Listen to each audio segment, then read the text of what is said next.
Insurance products की miss selling पर सरकार ने सख्ती दिखाई है। सरकार का कहना है कि इंश्योरेंस कंपनियों और बैंकों को ये सुनिश्चित करना चाहिए कि मिस सेलिंग ना हो। ज्यादा जानकारी के लिए हमारे साथ जुड़े हैं आलोक प्रियदर्शी। बताएं आलोक, किस कॉन्टेक्स्ट में ये बात निकली और क्या कहा सरकार ने? बिल्कुल, देखिए, इस तरह की कई शिकायतें आ रही थी कि बैंकों की तरफ से, इंश्योरेंस कंपनियों की तरफ से मिस सेलिंग हो रही है और डेटा भी ये शो कर रहे थे। तो लिहाजा सरकार ने ख़ासतौर से जो हमारे secretary department of financial services के एम नागराजू ने एक कार्यक्रम के दौरान कहा कि मिस सेलिंग को रोकने की जिम्मेदारी बैंकों और इंश्योरेंस कंपनियों की हो। ये सुनिश्चित करना चाहिए कि मिस सेलिंग ना हो और मिस सेलिंग को ना हो, इसके लिए कदम भी उठाए जाने चाहिए। एम नागराजू, जो कि डिपार्टमेंट ऑफ फाइनेंशियल सर्विसेज के सेक्रेटरी, उन्होंने ये भी कहा कि इंश्योरेंस प्रीमियम पिछले कुछ दिनों में काफ़ी बढ़े हुए हैं। डेटा ये शो कर रहा है कि इसकी वजह से लोग इंश्योरेंस को रिन्यू नहीं करा रहे हैं या ऑप्ट आउट कर रहे हैं या फिर कम प्रीमियम वाले इंश्योरेंस प्रोडक्ट खरीद रहे हैं। इसकी वजह से जो एक इंश्योरेंस फॉर ऑल की जो सरकार की स्कीम है, जिसमें 2047 तक देश के हर नागरिक के पास इंश्योरेंस प्रोडक्ट हो, हेल्थ इंश्योरेंस हो, तमाम इंश्योरेंस हो, इस तरह की सरकार एक महत्वाकांक्षी परियोजना पर काम कर रही है। लिहाजा इंश्योरेंस कंपनियों को ध्यान रखना चाहिए कि प्रीमियम को एक दायरे में रखा जाए और साथ ही साथ जो क्लेम्स हैं उसको भी सही तरीके से निपटाए और उसकी भी जो प्रोसेसिंग हो, फेयरली हो, तेज गति से हो। ये सब चीज़ें इंश्योरेंस कंपनियों को ध्यान में रखना चाहिए। आपको याद होगा कि हमने कई बार पहले भी रिपोर्ट करी है कि 30% के करीब जो है वो प्रीमियम बढ़े हैं और करीब इतने ही 30% से ज़्यादा जो है क्लेम रिजेक्ट होते हैं। लिहाजा ये एक सरकार के लिए काफ़ी कंसर्न का काम है। इस पर IRDA भी जाँच कर रही है, काम कर रही है और सरकार की तरफ से भी ये वक्तव्य आ गया है कि मिस सेलिंग रोकें। इंश्योरेंस प्रीमियम ज़्यादा बढ़े हैं, इसकी वजह से लोग ऑप्ट आउट कर रहे हैं, तो ये एक बड़ी चिंता का विषय है।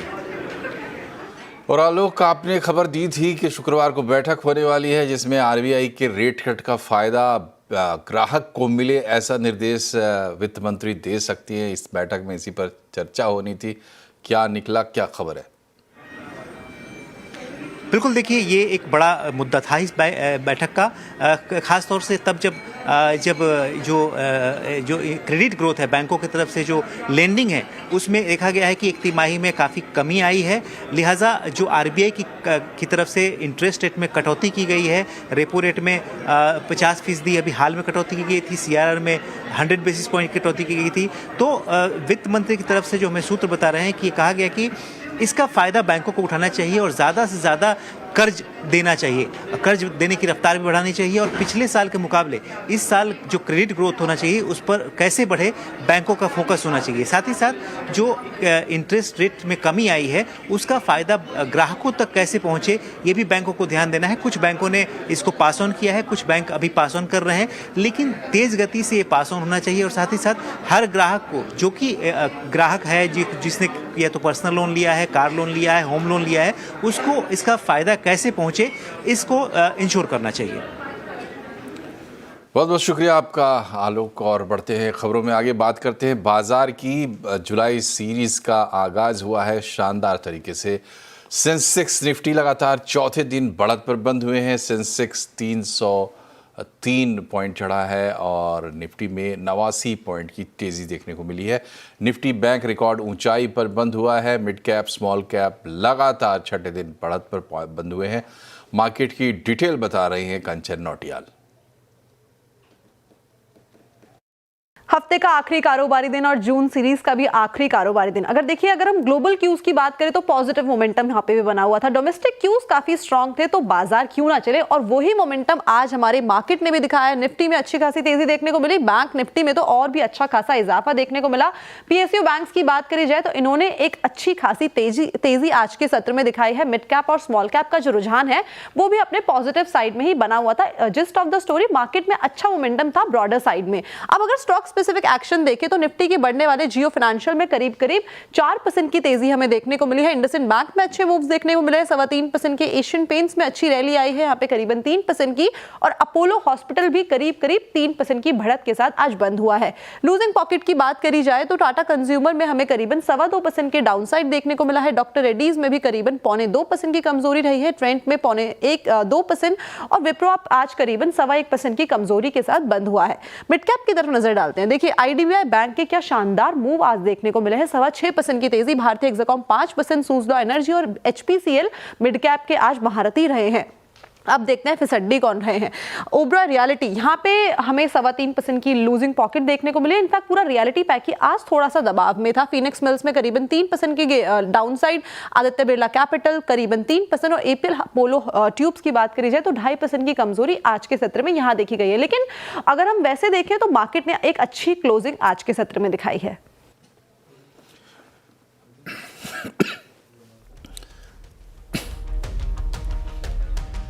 तो आवाज अड्डा में आज हम बात करेंगे क्या बाजार के सभी बैड न्यूज़ खत्म हो गए हैं, सब गुड ही गुड चल रहा है, इसलिए क्या अब बाजार में ज़बरदस्त तेज़ी देखने को मिल रही है, नया शिखर यहाँ से मिलेगा।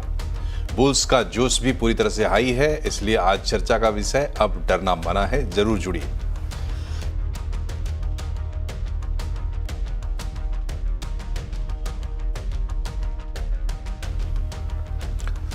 जियो फाइनेंशियल्स में और शानदार तेजी रही। दरअसल जियो ब्लैक रॉक को सेबी से स्टॉक ब्रोकिंग कारोबार शुरू करने की मंजूरी मिल गई है। ये पूरी खबर बता रही हैं मिताली जैन। जियो फाइनेंशियल सर्विसेज में आज अच्छी तेजी देखने को मिल रही है। दरअसल जो जेवी है जियो ब्लैक रॉक ब्रोकिंग की, उन्हें सेबी से अप्रूवल मिल गया है to work as a stock broker. ये डेवलपमेंट जियो फाइनेंशियल सर्विसेज और ब्लैक रॉक के जॉइंट वेंचर के लिए एक और बड़ा रेगुलेटरी माइलस्टोन साबित होगा। इस अप्रूवल के बाद जियो ब्लैक रॉक का जो ये जेवी है, ये इंडियन इन्वेस्टर्स को कॉम्प्रिहेंसिव इन्वेस्टमेंट सोल्यूशंस प्रोवाइड करने के लिए अब तैयार नजर आ रहा है। इससे पहले इसी महीने में Jio BlackRock investment advisers private limited को सेबी से इन्वेस्टमेंट एडवाइजर्स के रूप में भी यहाँ पे सर्टिफिकेट और अप्रूवल मिलता हुआ नजर आया था। जनवरी 2025 में दोनों पार्टनर्स ने मिलकर करीबन 117 करोड़ रुपए का इन्वेस्टमेंट म्यूचुअल फंड के बिजनेस में किया था। जुलाई 2023 में हमने देखा कि जियो फाइनेंशियल और यूएस बेस्ड ब्लैक रॉक ने 50-50 जेवी अनाउंस किया था, जिसका फोकस इंडिया के एसेट मैनेजमेंट सेक्टर में एक एंट्री के रूप में था, और डिजिटल फर्स्ट मॉडल के थ्रू इन्होंने एंट्री यहाँ पे ली है। सेबी के अक्टूबर 4, 2024 के इन प्रिंसिपल अप्रूवल के बाद दोनों ने अक्टूबर 28, 2024 को एएमसी इनकॉर्पोरेट करी। लेकिन आज जो तेजी देखने को मिल रही है उसका मेन कारण यही है कि इनको सेबी से स्टॉक ब्रोकिंग का जो अप्रूवल मिलता हुआ नजर आया, उसके कारण आज अच्छा मूवमेंट इस स्टॉक में देखने को मिल रहा है। और पेंट सेक्टर में बड़ी डील की खबर है। एक्जो नोबेल का पूरा हिस्सा खरीदने के लिए जेएसडब्ल्यू पेंट्स ने करार किया है। डील की पूरी डिटेल और पूरी पिक्चर बता रहे हैं यतीन मोता। तो जेएसडब्ल्यू पेंट्स ने एक्सो नोबेल के एक्विजिशन का अनाउंसमेंट कर दिया है। अगर हम बात करें तो एक्सो नोबेल में 74.76% हिस्सा जेएसडब्ल्यू ग्रुप खरीदेगा। अगर हम ओपन ऑफर प्राइस की बात करें तो 3417 रुपए के आसपास का है, और एक्विजिशन प्राइस 2762, यानी जो मार्केट प्राइस है उससे काफी डिस्काउंट पे होता हुआ नजर पड़ रहा है। कुल मिला के जो डील वैल्यू है वो है 9400 करोड़ रुपए, और 1 करोड़ से थोड़े ज्यादा शेयर्स में आपको ओपन ऑफर आती हुई नजर पड़ेगी। अगर हम एक्सो नोबेल की बात करें तो ड्यूलक्स ब्रांड इनके साथ चलता है, और कहीं ना कहीं 35% रेवेन्यू इनका आता है इंडस्ट्रियल सेगमेंट से, और चौथी सबसे बड़ी पेंट कंपनी ये काउंटर आपको बनती हुई नजर पड़ रही है। अगर हम एक्सो नोबेल की बात करें तो अभी 5700 शेयरों में प्रेजेंस है, जो 2 साल में बढ़ के लगभग 8000 हो जाएगा। और जेएसडब्ल्यू पेंट्स का भी काफी एग्रेसिव रेवेन्यू एक्सपेंशन टारगेट है। ये टारगेट कर रहे हैं 5000 करोड़ से ज्यादा का रेवेन्यू FY26 में। अगर हम बात करें पेंट्स में कौन कौन सी कंपनियां हैं तो एशियन पेंट्स और बर्जर 50% से दोनों कंपनियों का ज्यादा मार्केट शेयर है। जेएसडब्ल्यू, कंसाई नेरोलैक जैसे छोटे प्लेयर्स भी यहां अपना डोमिनेंस दिखा रहे हैं कंसोलिडेशन के जरिए। अपॉर्चुनिटी बहुत बड़ी है, और शायद यहां कंसोलिडेशन इसीलिए दिख रहा है। लगभग यहां से 1.5 गुना ज्यादा 5 साल में पेंट इंडस्ट्री हो जाएगी, लगभग $16.5 बिलियन के आसपास, जहां 70% जो है डेकोरेटिव पेंट सेगमेंट से रेवेन्यूज आते हुए नजर पड़ेंगे। अगर हम रेवेन्यू के इस तर्ज पे मॉर्गन स्टैनली की रिपोर्ट देखें तो ये मार्केट शेयर आपके स्क्रीन पे, जहां एशियन पेंट्स और बर्जर का सबसे ज्यादा मार्केट शेयर बनता हुआ नजर पड़ रहा है। और वैल्यूएशन के लिहाज से भी पूरा का पूरा इंडस्ट्री जो है ये 40 से 50 के मल्टीपल पे चलता है। और कंसाई नेरोलैक और एक्सो नोबल की बात करें तो 30 से 35 के पी पे ये स्टॉक्स अभी ट्रेड कर रहे हैं, जहां हम देखेंगे कि बिरला ओपस सबसे बड़ी निवेश की योजना बना रहा है, लगभग 10,000 करोड़ का केपेक्स। तो देखते हैं जेएसडब्ल्यू पेंट यहां कैसे कैचअप करता है। फूड कैपिटल के सीनियर फंड मैनेजर पराग ठक्कर ने मार्केट आउटलुक पर बातचीत की। इस दौरान पराग ठक्कर ने एशियन पेंट्स में निवेश करने की सलाह दी है। एशियन पेंट्स हम लोग ने जो चैनल चेक्स किए हैं उसके हिसाब से ये लग रहा है कि एशियन पेंट्स की जो मार्केट शेयर और वॉल्यूम की गिरावट थी वो रुक गई है, तो एटलीस्ट ये क्वार्टर में वो स्टेबलाइज कर जाएगा। प्लस मार्जिन इंप्रूवमेंट के चांसेस है, क्योंकि अप्रैल में जून में आपने देखा होगा ऑयल के प्राइसेस काफी नीचे रहे हैं। बिरला ओपस के आने के कारण जो एक हमने देखा कि एशियन पेंट 3200 से गिर के 2200 तक आ गया था, राइट। और प्लस लास्ट 2-3 क्वार्टर से ओवरऑल इंडिया में कंजम्पशन कम है, पेंट में भी कंजम्पशन कम था। एशियन पेंट ने भी थोड़ा सा कम गिरावट दिखाई दी अपने ग्रोथ में बिकॉज ऑफ बिरला ओपस और इंटेंस कंपटीशन। तो मुझे लगता है ये एक रिवर्सल है, तो एटलीस्ट 10 से 15% की मूव मैं यहाँ एक्सपेक्ट कर रहा हूँ।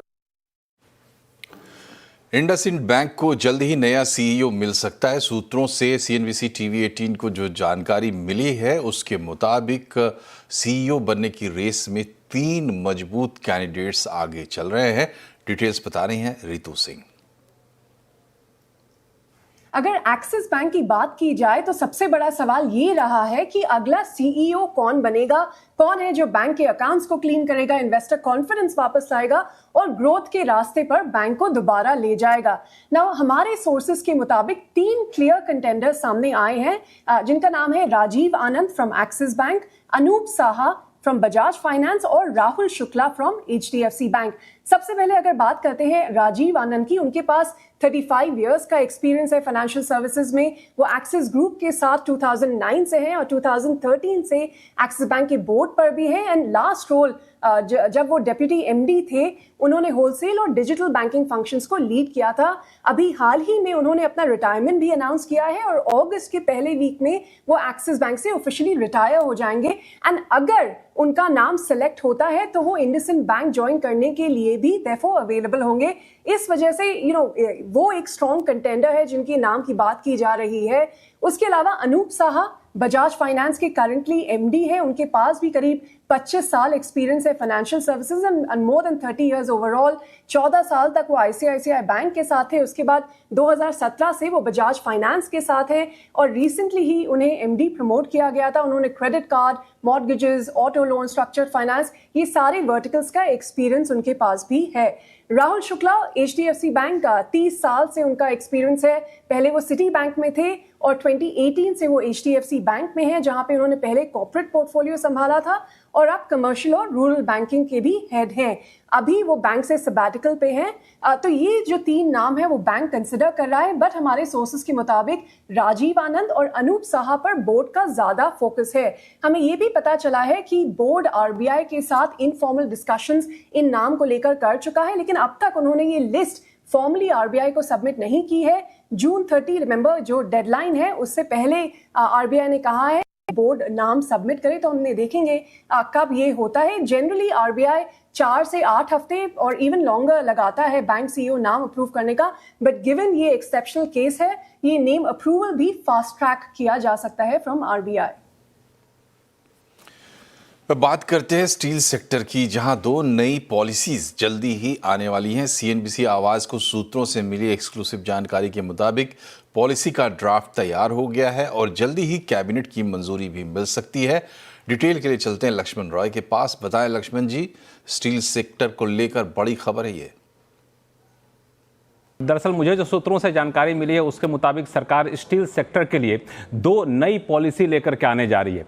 एक पॉलिसी है जो न्यू स्टील पॉलिसी 2025 कहलाएगी, जिसके तहत स्टील का प्रोडक्शन बढ़ाने पर जोर होगा। दूसरी जो पॉलिसी वो काफ़ी महत्वपूर्ण पॉलिसी वो है ग्रीन स्टील प्रोक्योरमेंट पॉलिसी। दोनों की डिटेल आपको बताऊं। जो सबसे पहले ग्रीन स्टील प्रोक्योरमेंट पॉलिसी है, ये अपने आप में बिल्कुल नई पॉलिसी आ रही है। इसके तहत ग्रीन स्टील के प्रोडक्शन को बढ़ावा दिया जाएगा। जितने भी सरकारी टेंडर होंगे वहां पे ग्रीन स्टील का प्रोक्योरमेंट ज़रूरी किया जाएगा और उसमें स्टील का एक ग्रेड होता है, 3 स्टार, 4 स्टार, 5 स्टार, तो इसमें 3 स्टार स्टील का 20% प्रोक्योरमेंट जरूर किया जाएगा, 4 स्टार स्टील का 5% प्रोक्योरमेंट जरूर किया जाएगा और 5 स्टार का 1% प्रोक्योरमेंट जरूर किया जाएगा। दरअसल ये स्टार जो होता है वो जिसमें कार्बन एमिशन कम होते हैं उसको ज़्यादा बेहतर स्टील माना जाता है और उसको ग्रीन स्टील की कैटेगरी में ऐसे स्टार किया जाता है। तो इसका मूल मकसद है कि ग्रीन स्टील का प्रोडक्शन कैसे बढ़ाया जाए, ये कोशिश है। इसका ड्राफ्ट कैबिनेट नोट जारी हो गया है, मंत्रालयों सलाह मशविरा मांगा जा रहा है, बहुत जल्द इस पर अंतिम फैसला हो सकता है कैबिनेट से। दूसरा जो महत्वपूर्ण प्रस्ताव है स्टील सेक्टर के लिए वह है न्यू स्टील पॉलिसी 2025। इसके तहत 2035-36 तक स्टील का उत्पादन क्षमता 400 मिलियन टन तक करने का लक्ष्य रखा गया है। इसमें 3 बातों पर विशेष जोर होगा। ओवरसीज एक्विजिशन पर खास फोकस किया जाएगा, नई टेक्नोलॉजी पर विशेष जोर दिया जाएगा, हाइड्रोजन बेस्ड स्टील और इलेक्ट्रिक आर्क फर्नेस के उत्पादन को बढ़ावा दिया जाएगा और उत्पादन को बढ़ावा देने के साथ साथ क्वालिटी पर और नई टेक्नोलॉजी पर विशेष जोर दिया जाएगा। दोनों ही पॉलिसी का ड्राफ्ट कैबिनेट नोट तैयार हो गया है, बहुत जल्द कैबिनेट से मंजूरी मिलने की संभावना है। शुक्रिया लक्ष्मण जी। और स्टील से जुड़ी एक और खबर, एनएमडीसी स्टील के लिए एक बड़ी खबर है। एनएमडीसी स्टील अब ऑटोमोटिव स्टील भी बनाएगी। क्या है कंपनी की योजना, बता रहे हैं असीम मनचंदा। एनएमडीसी का जो नगर प्लांट है वो 2023 के अंदर ऑपरेशनल हुआ था और कंपनी का जो प्रोडक्शन है वो लगातार नए रिकॉर्ड बना रहा है। मई में कंपनी का जो हॉट स्टील का प्रोडक्शन है वो एक नए रिकॉर्ड के ऊपर पहुंच गया। कंपनी की ब्लास्ट फर्नेस कैपेसिटी अब 117% के ऊपर चल रही है। इसके साथ साथ कंपनी अब ऑटोमेटिव स्टील जो स्पेशलिस्ट स्टील होता है उसके अंदर भी कदम रखने की तैयारी कर रही है।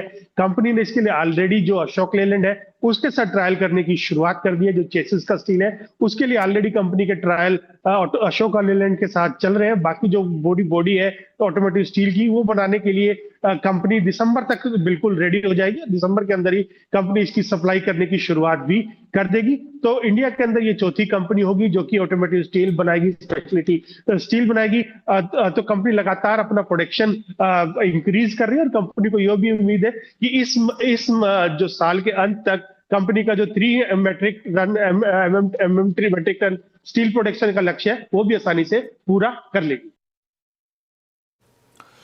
इधर महाराष्ट्र में हिंदी भाषा पर जारी सियासी घमासान के बीच उद्धव ठाकरे और राज ठाकरे एक साथ नजर आएंगे। दोनों 5 जुलाई को मुंबई में जॉइंट रैली करेंगे। शिवसेना यूबीटी के सांसद संजय राउत ने सोशल मीडिया साइट एक्स पर पोस्ट किया है और इसकी जानकारी दी है। उन्होंने लिखा है कि स्कूलों में हिंदी को अनिवार्य करने के खिलाफ एकजुट मार्च निकाला जाएगा।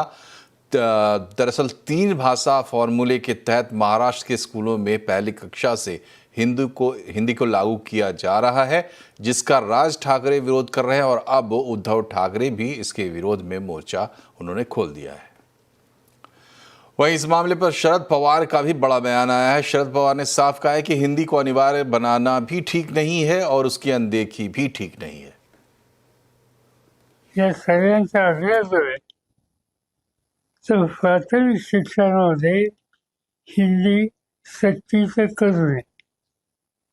5वीच्या नंतर हिंदी शिकायला काही हरकत नाही। हिंदी देशातला एक मोठा वर्ग हिंदी भाषा बोलतो आणि त्यामुळे हिंदीला एकदमच त्याग करायचं कारण नाही। आरएसएस के सरकार्यवाह दत्तात्रेय होसबोले ने संविधान की प्रस्तावना में शामिल सेकुलर और सोशलिस्ट शब्दों पर फिर से विचार करने की वकालत की है। इमरजेंसी के 50 साल पूरा होने पर आयोजित एक कार्यक्रम में होसबोले ने कहा कि ये शब्द प्रस्तावना में इमरजेंसी के दौरान 42वें संशोधन के जरिए जोड़े गए थे।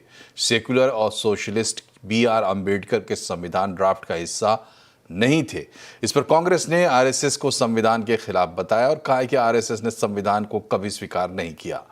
दत्तात्रेय होसबोले ने कहा है कि ये 2 शब्द संविधान में रहे या ना रहे, इस पर खुली बहस होनी चाहिए। इस आपातकाल के दौरान भारत के संविधान के प्रस्तावना में प्रियम्बल में 2 शब्द जुड़े गए हैं। हम सब लोगों को मालूम है सेक्युलरिज्म और सोशलिज्म के, वो प्रस्तावना में नहीं थे, पहले प्रियम्बल में नहीं थे। उन दो शब्दों को जोड़ा है। प्रियम्बल शाश्वत रूप से है। क्या सोशलिज्म के विचार आइडियोलॉजी के नाते क्या शाश्वत है भारत के लिए? कांग्रेस नेता जयराम रमेश ने कहा है कि बीजेपी को मनुस्मृति से प्रेरित संविधान चाहिए। बीजेपी संविधान बदलने के लिए ही चुनाव में 400 पार सीटें चाहती थी। ये संविधान जो है, इस संविधान को 1949 से लेकर 30 नवंबर 1949 से लेकर आरएसएस ने इसका विरोध किया है, आक्रमण किया है भारत के संविधान पर। अंबेडकर, डॉक्टर बाबा साहब अंबेडकर के, जवाहरलाल नेहरू के पुतलियां जलाए गए। क्या क्या नहीं कहा गया कि ये मनुवादी नहीं है, ये मनुस्मृति से प्रेरणा नहीं लेता है, ये मनुस्मृति पर आधारित नहीं है। अभी अभी आरएसएस के एक वरिष्ठ नेता ने और कुछ बात छेड़ी है। और यहाँ एक छोटा सा ब्रेक, खबरें भी और भी हैं, तुरंत हाजिर होते हैं, बने रहिए हमारे साथ।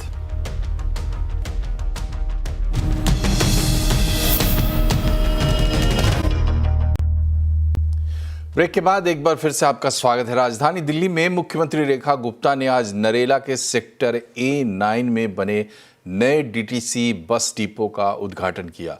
इसी के साथ सीएम ने 100 से ज्यादा नई इलेक्ट्रिक बसों के एक और जत्थे को बीड़े को हरी झंडी दिखाई। ये बसें दिल्ली इलेक्ट्रिक व्हीकल इंटरचेंज योजना के तहत चलाई जाएंगी।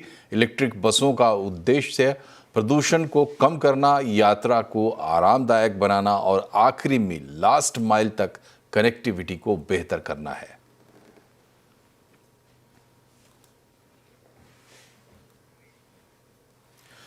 मर्सिडीज ने परफॉर्मेंस और स्पीड के दीवानों के लिए आज एक साथ 2 कारों को लॉन्च किया है। इसमें पहली कार है AMG GT63 और दूसरी है GT63 Pro।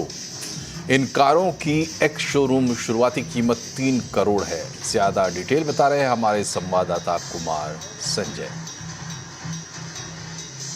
परफॉर्मेंस और थ्रिल के दीवानों के लिए मर्सिडीज लेकर आ गई है AMG GT63 और AMG GT63 Pro।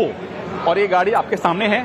कीमत जान लीजिए, जो GT है उसकी कीमत है 3 करोड़ रुपया, जबकि GT जो Pro है उसकी कीमत है 3 करोड़ 65 लाख रुपए। और ये गाड़ी जो है रोड लीगल स्पोर्ट्स कार है और इसमें लग्जरी और स्पीड दोनों को मिलाकर बनाया गया है। और ये सेकेंड जेन वाली AMG GT63 है और इसमें 4 लीटर का V8 बाई टर्बो इंजन है जिसका पावर है 585 bhp GT की, जबकि प्रो की पावर इससे कहीं ज्यादा है, 612 हॉर्स पावर इसमें मिलता है। और जो इसकी जो टॉप स्पीड है 315 किलोमीटर, यानी रनवे पर दौड़ने वाली हवाई जहाज की तरफ। ये गाड़ी 4 लोग बैठ सकते हैं, यानी हम दो, हमारे दो, लेकिन जो पिछला सीट है उसमें बच्चे ही बैठ सकते हैं। और पीछे ट्रंक के लिए काफी अच्छा खासा इसमें स्पेस दिया गया है। और ये जो गाड़ी है ये उन लोगों के लिए बनाया गया है जिन्हें परफॉर्मेंस चाहिए, जिन्हें स्पीड चाहिए, थ्रिल के साथ और लग्जरी फीचर भी। इसके लिए मर्सिडीज इस गाड़ी को यहाँ पर लेकर आई है। कंपनी इसकी बुकिंग लेनी शुरू कर दी है, जबकि डिलीवरी Q4 से करेगी। और उड़ीसा के पुरी में विश्व प्रसिद्ध जगन्नाथ रथ यात्रा की आज भव्य शुरुआत हुई।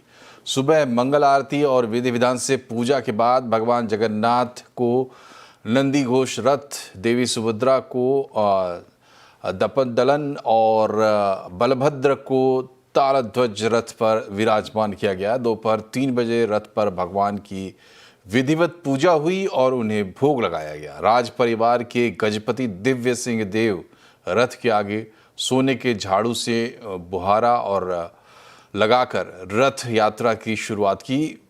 रथ से भगवान जगन्नाथ अपने भाई बलभद्र और बहन सुभद्रा के साथ करीब 3 किलोमीटर दूर गुंडेचा मंदिर जाते हैं। ये उनकी मौसी का घर माना जाता है।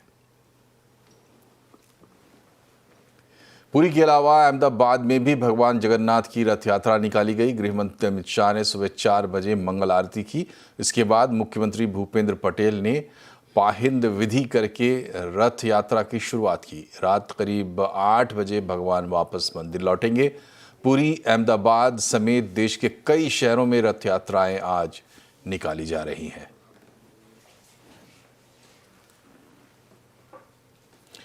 और इसी के साथ इस बुलेटिन में फिलहाल इतना ही, लेकिन खबरों पर लगातार अपडेट रहिए और इसके लिए जुड़े रहिए CNBC आवाज़ से हमारे सोशल मीडिया हैंडल्स के जरिए। नमस्कार।